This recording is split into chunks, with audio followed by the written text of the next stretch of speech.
கோதுமை பார்த்தீங்கன்னா இது ரேஷன் கோதுமை தான். இதை நம்ம இப்போ வந்து பாலில் வந்து உப்பு போட்டிருக்கோம். லாஸ்ட்டாக ஒரு ஸ்பூனு எண்ணெய் ஊற்றிக்க போகிறோம். நிறையா போட்டோம்னா சப்பாத்தி செய்கிறது கஷ்டமாக இருக்கும். அதனால் ஆளுக்கு ஒரு கரண்டி, அவ்வளோதான். இது என்ன சீக்ரெட்டு பார்த்தீங்கன்னா, இப்படி கையில் கலக்காதீங்க. எடுத்ததுமே இப்படி கரண்டியில் கலங்க. நான் அந்த பால் குண்டான்லேயே கலக்கிறேன், பார்த்தீங்களா இல்லையா?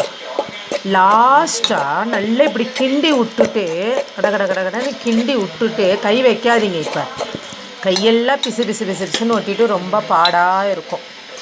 இப்போ லாஸ்ட்டாக எண்ணெய் ஊற்றுறதுக்கு பதிலாக இப்போ ஒரு ஸ்பூன் எண்ணெய் நம்ம விட்டோமா, லாஸ்ட்டாக வேணால் தேவைப்படுறவங்க ஒரு ஸ்பூன் எண்ணெய் விட்டுக்கலாம்.